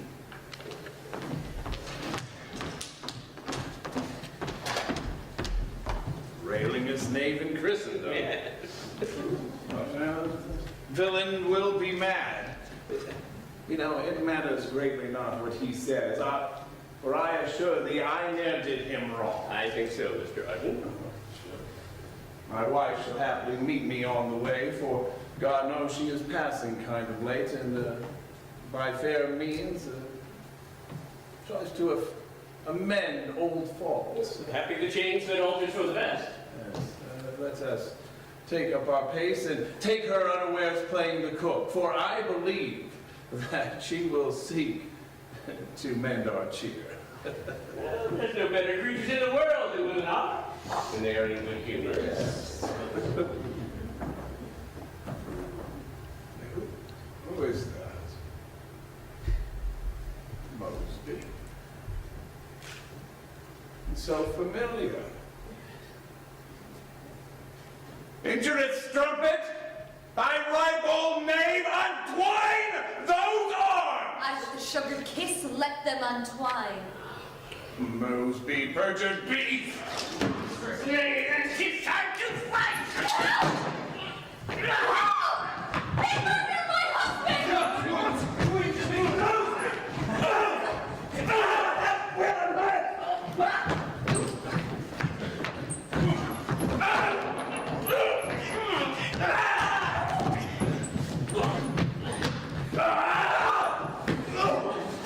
I mean, thank you, Mrs. Arden, for this wound.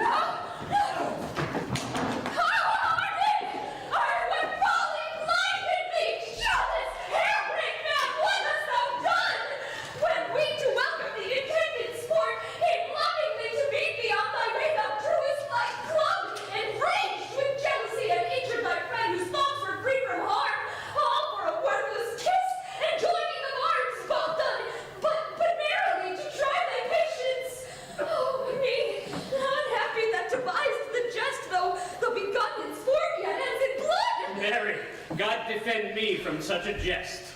Didst thou not see us friendly smile on thee when we joined arms and when I kissed his cheek? Hast thou not lately found me overkind? Did thou not hear me call? They cried, they murdered me. Called I not help to set my husband free?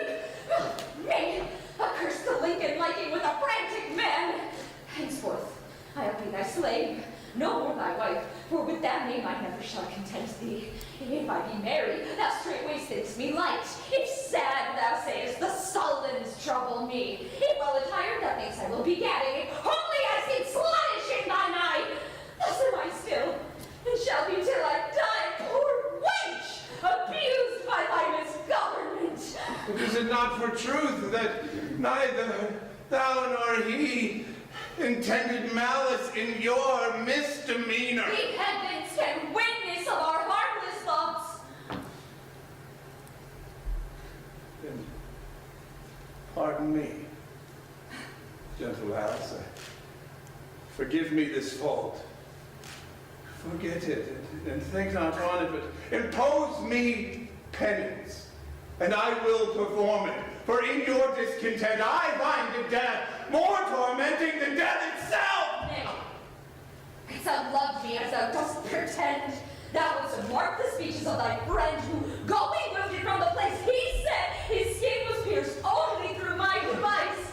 And if sad sorrow take thee for this fault, thou wouldst have followed him, and seen him dressed, and cried him mercy whom thou hast misdone.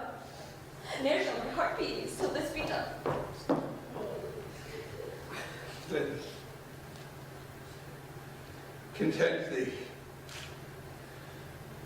Gentle Alice, thou shalt have thy will, whate'er it be. For if I injured thee, or wronged my friend, shame scourgeth my offense. Come thou with me, and be mediator twixt us two. Mr. Arden, know you what to do? Will you follow him that hath dishonored you? Why? Canst thou prove I have been disloyal? I most be taught your husband. I, after he first reviled him. Suppose 'tis true, then is it dangerous to follow him whom he hath lately hurt? A fault confessed is more than half amends. But men of such ill spirits as yourself were crosses and debates twixt man and wife. Mr. Franklin, hold thy peace. I know that my wife counsels me best. And I will seek out Mosby where his wounds be dressed. And salve this hapless quarrel, if I may.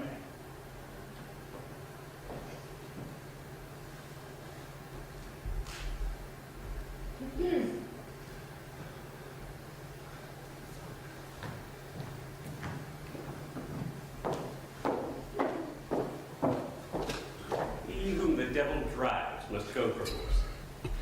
Poor gentleman, how soon he is bewitched, and yet, because his wife is the instrument, his friends must not be lavish in their speech. Sir, Green was ever so long in killing a man. We shall never do it. Let us give it over. Nay, God's wounds will kill him, though we be hanged at his door for our labor. Green, thou knowest I lived in London these 12 years, where I have made some go upon wooden legs just for saying, there goes Black Will. I have cracked more heads than thou hast nuts. Oh, monstrous lie. No, in a manner I have. The bawdy houses pay me tribute. There's not a whore open up shop without checking with me first. And for a mean word from a tapster, I have pierced one barrel after another with my dagger, and then held him by the ears and watched all his beard run out. To conclude, what have I not done? Yet I cannot do this. I presume he is preserved by some miracle. Oh, hence it will. Here comes Mrs. Arden. Michael, art thou sure they're friends? Why, I saw them when they both shook hands.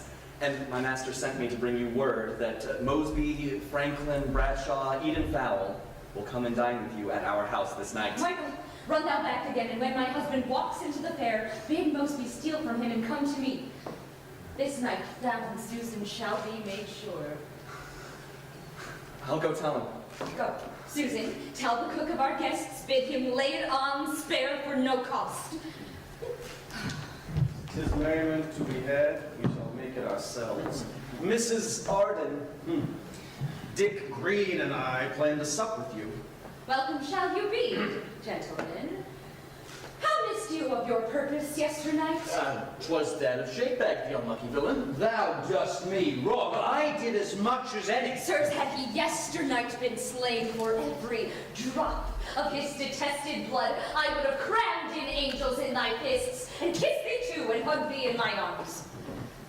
Cannot be helped now. The three will dog him through the fair and stab him and be away. It is impossible. But here comes he that will, I hope, invent some surer means. Oh, Mosby, hide thy arm, it kills my heart. Aye, Mrs. Arden, this is your favor. Say not so. I have sworn that these my eyes offended with his sight shall never close till Arden's be shut up. Black Will and Shakebag, will you two perform the complot I have laid? Aye, or else call me a villain. And if never you shall want, I'll help myself. You, Mr. Green, shall single Franklin forth, and hold him with a long tale of strange news that he may not come home till supper time. I'll fetch Mr. Arden home, and we, like friends, will play a game or two at table here. What of all this? How shall he be slain? Why, Black Will and Shakebag, blocked within the counting house, shall, at a certain watchword given, rush forth. What will the watchword be? Now I take you. That shall be the word. But come not forth before in any case. Come, Mr. Green, go you along with me. See all things ready, Alice, against we come. Take no care for that. Send you him home. If the heir go forth again, blame me. Come, Blackwood, that in mine eyes are fair. Next unto Mosby do I honor thee.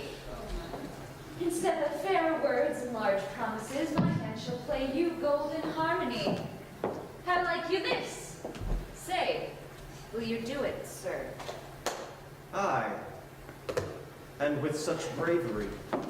See that thou place thy husband in this chair, so that I cunningly shall come behind and with a tie pull him to the floor and pierce his skin till it is as a sieve. That being done, put him behind the abbey so that any that shall discover him will think some slave or other have killed him for his gold. A fine device. You shall have 20 pounds. When he is dead, you shall have 40 more. Unless you might be suspected staying here, Michael shall saddle you 2 lusty geldings. Ride where you will, to Scotland or to Wales. Now see, you shall not lack where'er you be. Such words would make one kill 1,000 men. Where is this counting house? Here would I stay and still encourage you, but that I know how resolute you are. Sash, you are too faint-hearted. We must do it. But Mosby will be here, whose very looks will add unwanted courage to my thought, and make me the first that shall adventure on him. Tush, get you gone. 'Tis we that must do the deed. But when this door opens again, look for his death. Would he now were here that they might open, I will no more be closed in Arden's arms. Mosby's arms shall compass me. There is no nectar but in Mosby's lips. Mrs. My master is coming hard by. Who comes with him? Nobody but Mosby. That's well. Michael, when they sit down at table, stand before the counting house door. Why so? Black Will waits within to do the deed. What, shall he die tonight? Aye, Michael. But shall Susan not know? Yes, for she will be as secret as ourselves. That's brave. Michael, hark to me a word or two. When my husband comes in, lock the street door. He shall be murdered ere the guests arrive. Husband! What made you bring Mosby home? Although I wished for you to be reconciled, was more for fear of you than love of him. Black Will and Green are his companions. They are cutters and may cut you short. Therefore I thought it good to make you friends, but wherefore do you bring him hither now? Mr. Arden, thinks your wife would have me gone. No, Mr. Mosby, no. Women will be prating.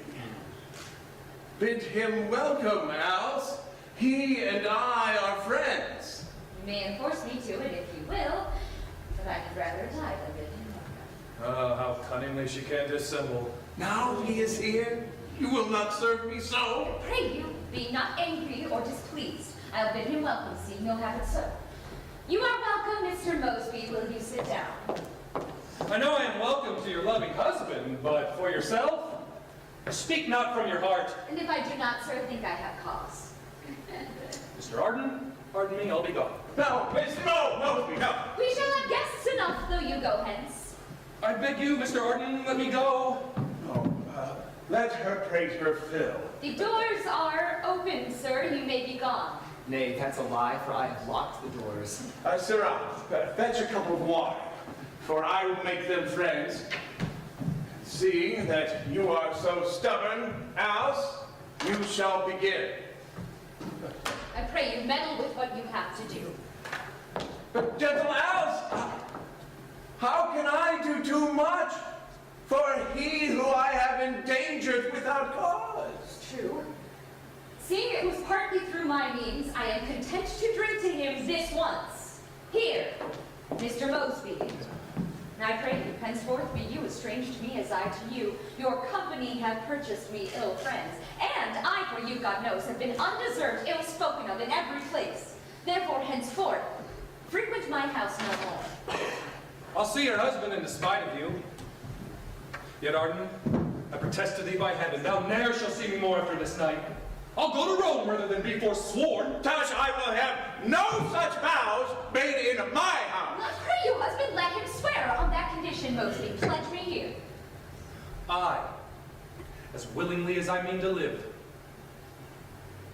Alice, is our supper ready yet? It will be when you have played a game of cards. Well, Mosby, what shall we play for? French crown, to begin with, sir, please you. Content. Not yet, Will. Take heed he see thee not. I fear you will spy me as I am coming, to prevent that the creak betwixt my legs.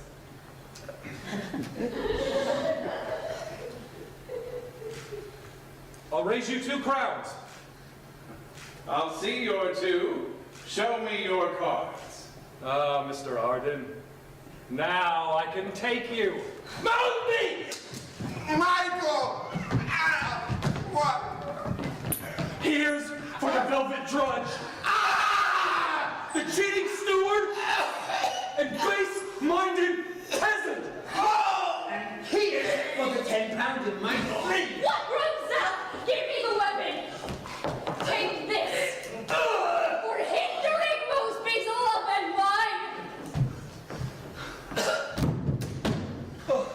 Who misses? Ah, this villain means to betray us all. Hush, fear him not. He will be secret. Why, dost thou think I'll betray myself? In Southwark dwells a bonny northern lass, the widow Chamberlain. I'll to her house now, and if she will not give me harbour, I'll rob the whore, even to her smock. Shift yourselves, we 2 are gone. First, lay the body in the counting house.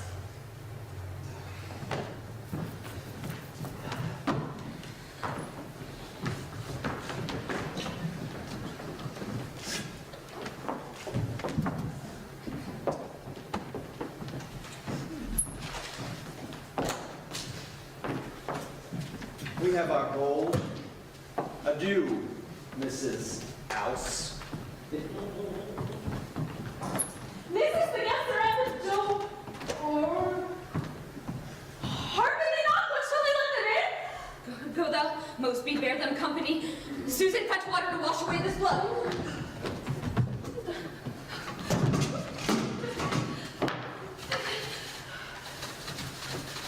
The blood cleaveth to the ground and will not out. With my nails, I'll scrape away the blood. The more I strive, the more the blood appears. That's the reason, Mrs. Can you tell? Because I blush not at my husband's death. Oh, now, Alice. What's the matter? Is all well? Well, if Arden were alive again, in vain we strive, for here his blood remains. Why, throw a carpet on it, can you not? All this wisdom, nothing. Fall into the work. 'Twas thou that made me murder him. What? Nay, nothing, Mosby, so it be not known. Keep thou it close, and 'tis impossible. Was it not me who slayed him? My husband's death torments me in the heart. It shall not torment thee long, gentle Alice. I am your husband now. Think no more of him. How now, Mrs. Arden? What ails you? Why you weep? Because her husband is abroad so long. A couple of ruffians threatened him yesternight, and she, poor soul, is afraid he should be hurt. It's nothing else? They'll be holding on. Now, Mrs. Arden, like you any guests? Mr. Green, have you seen my husband lately? I saw him walking down the Abbey even now. I do not like his being out so late. Mr. Franklin, where did you leave my husband? Believe me, I saw him not since morning. Fear you not, he'll come anon. Meantime, you may do well to bid his guests sit down. So they shall. Mr. Bradshaw, sit you there. Be content, I pray you. I'll have my will. Mr. Mosby, sit you in my husband's seat. Susan, shalt thou and I wait on them? Or if thou sayest the word, let us sit down too. Michael, we have other matters now in hand. I fear we all will be betrayed. So shall it be known that I will marry thee in the morning. I care not though I be hanged ere night. But to prevent the worst, I'll buy some rat's bane. I will not poison myself. Nay, but my missus, I fear she'll tell. Michael, fear not her. She's wise enough. Mrs. Arden, here's to your husband. My husband. What ails you, woman, to cry so suddenly? Neighbors, a sudden qualm came over my heart. My husband's being forth torments my mind. I know something is amiss. He is not well, or else I should have heard of him ere now. She will undo us through her foolishness, and Now, Mrs. Arden, I'm sure he's well enough. Tell not me. I know he is not well. He was not wont to sleep thus late. Mr. Franklin, go seek him forth. If you find him, send him home to me. Tell him what a fear he hath put me in. I like not this. I pray God all be well. I'll seek for him and find him if I can. Michael, how shall I do to rid the rest away? Keep that to my charge. 'Tis very late, Mr. Bradshaw, and there are many false knaves abroad, and you have many narrow lanes to pass. Faith, friend Michael, and thou speakst true. Therefore I pray thee, lights forth, lamps torch. Michael, bring them to the door, but do not stay. You know I do not love to be alone. Go, Susan, bid thy brother come. But wherefore should he come? Here's not the fear. Say, Susan, say, help to counsel me. Unless I counsel, fear not so we wits. Come, Susan, see where thy former master lies.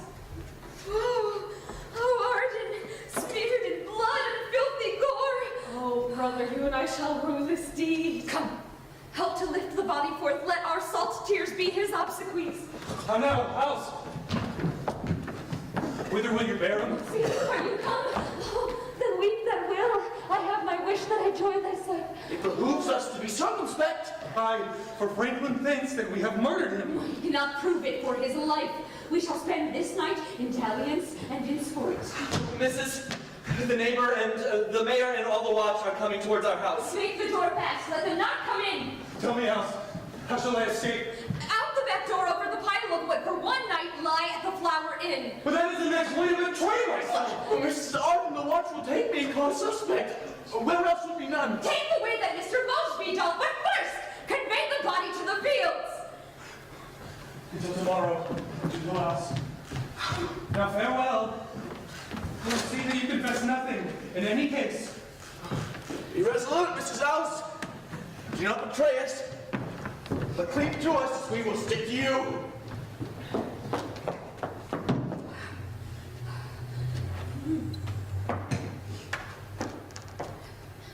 Now let the judge and juries do their worst. My house is clear. I fear them not. As we went in stone all the way, which makes me fear our footsteps will be spoiled. Peace, fool! The snow will cover them again. But it had stopped before we came back again. They knock. Michael, let them in. Mr. Mayor, have you brought my husband home? I saw him come into your house an hour ago. You are deceived. It was a luncheoner. Mrs. Arden, know you not one that is called Black Will? I know none such. What mean these questions? We have the council's warrant to apprehend him. Mr. Mayor, think you I harbor any such? I am informed that he is here, so therefore pardon us, for we must search. I search, and spare not through every room. Were my husband at home, he would not offer this. Mr. Franklin, what mean you come so sad? Arden, thy husband and my friend is slain. Oh, Mr. Franklin! By whom can you tell? I know not, but behind the abbey there he lies murdered in most piteous case. Mr. Franklin, are you sure 'tis he? I am too sure. Would God I were deceived. Find out the murderers! Let them be known! Aye, so they shall. Come you along with us. Wherefore? Know you this hand towel? And this knife? Oh, Michael, through this night negligence thou hast betrayed and undone us all. I was so afraid. I knew not what I did. I thought I had thrown them both into the well. They are the pig's blood that we had to suffer, but wherefore stay you? Find out the murderers! I fear me you broke one of them yourself. I one of them. What mean these questions? I fear me he was murdered in this house and carried to the fields. For from that place, backwards and forwards may you see the print of many feet within the snow. And look about this chamber where we are, and you shall find part of his guiltless blood. Ah, look where he was wont to sit. See, his blood! It is too manifest. It is a cup of wine that Michael shed! I truly... It is his blood! Which drop thou hast shed! Find thou and thy accomplices, which have conspired and wrought his death, shall rue it! Mr. Franklin, God and heaven can tell I loved him more than all the world beside. But bring me to his body. Let me see him. Bring that villain, and Mosby's sister too. And one of you go to the Flower Inn and seek for Mosby and apprehend him too.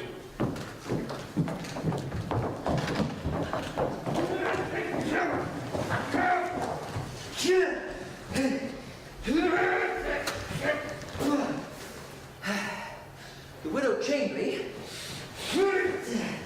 in her husband's days I kept, but now he's dead, she is grown so stubborn, she will not know her old companions. I came thither thinking to have had harbour, as I was wont, and she was ready to thrust me out at doors. But whether she would or no, I got me up, and as she followed me, I spurned her down the stairs, broke her neck, and cut her tapster's throat, and now I am going to fling them in the Thames. I have the gold. What care I though it be known? I'll cross the water and take sanctuary.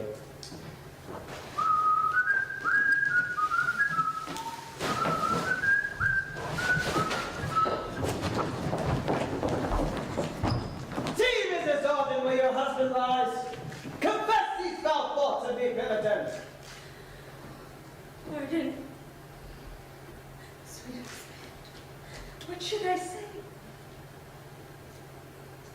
Forgive me, Arden.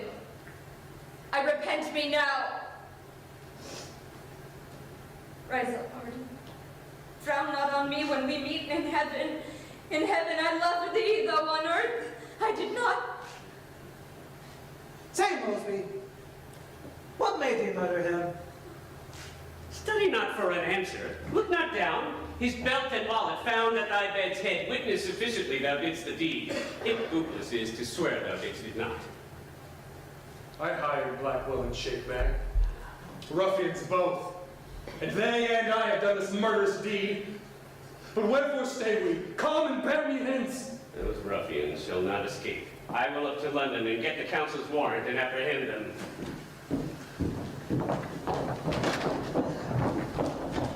Shakebag, I hear, hath taken sanctuary, where I am so pursued by hues and cries for petty robberies that I have done.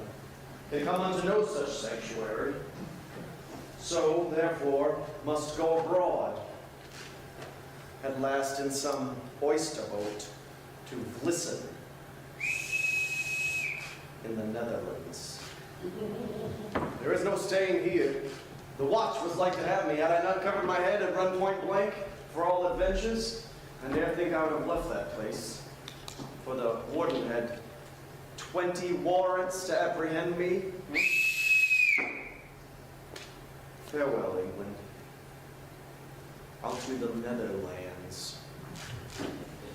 Come, make haste and bring away the prisoners! Mrs. Arden, you are now going to God, and I am by the law condemned to die about a letter I brought from Mr. Green. I pray you, Mrs. Arden, speak the truth. Was I ever privy to your intent, or no? What should I say? You brought me such a letter, but I dare say thou knewest not the contents. Leave now to trouble me with worldly things, and let me meditate upon my Savior Christ, whose blood must save me for the blood I have shed. How long must I live in this hell of grief? Convey me from the presence of that strumpet. But for thee, I had never been a strumpet! What cannot oaths and protestations do when men have opportunity to woo? I was too young to sound thy villainies, but now I find it and repent too late. Oh, gentle brother, wherefore should I die? I knew not of it till the deed was done. For thee I mourn, more than for myself. But let it suffice, I cannot save thee now. And if your brother and my missus had not promised me you in marriage, I had ne'er given consent to this foul deed. Leave to accuse each other now, and listen to the sentence I shall give. Bear Mosby and his sister straight to London, where they, in Smithfield, shall be executed. Bear Mrs. Arden unto Canterbury, where her sentence is, she must be burned. Michael and Bradshaw, in Fevershame, shall suffer death. That my death make amends for all my sins. Fie upon women! That shall be my song. But bear me hence, for I have lived too long. Seeing no hope on earth, and heaven is my hope. Faith, I care not, seeing I die with Susan.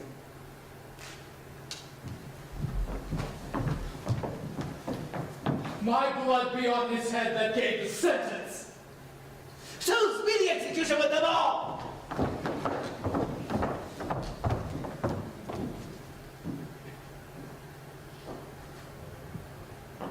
Thus have you seen the truth of Arden's death. As for the ruffians, Shakespeare took sanctuary and, being sent for out, was murdered in Suffolk as he passed. Black Will was burned alive upon a stage. Green was hanged at Oxbridge in Kent. But this above the rest is to be noted. Arden lay murdered in that plot of ground which he by force and violence held from Reed. And in the grass, his body's print was seen 2 years and more after the deed was done. We hope you'll pardon this naked tragedy, wherein no violent point is foisted in to make it gracious to the ear or eye. For simple truth is gracious enough, and needs no other ornamental stuff.